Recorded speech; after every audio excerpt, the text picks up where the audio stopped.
How to download or save WhatsApp status on iPhone. Hello everyone, I am Bishaka and welcome to our channel Create, Login and Delete. Let's get right into the tutorial. If you have ever felt like saving a photo or a video from other individuals' status, then unfortunately, WhatsApp does not have any feature as such. However, you can use the built-in tools of your iPhone to save the WhatsApp status. Open the WhatsApp application and tap on Status option there.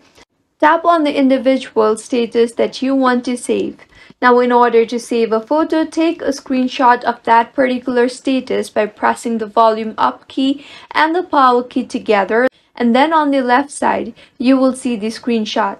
You can tap and edit the picture here itself, or you can edit the picture in Photos application too.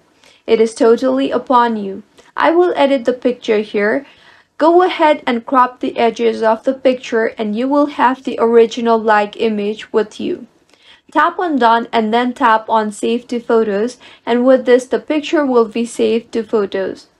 Now if you want to save a video, then slide down from your control center. You will see the option for screen record. If you do not have the screen record option, then launch the settings application on your device and then tap on the control center option.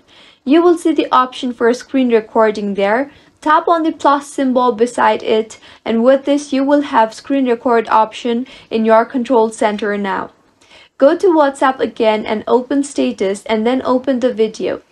Swipe down from the control center and tap on the screen record button.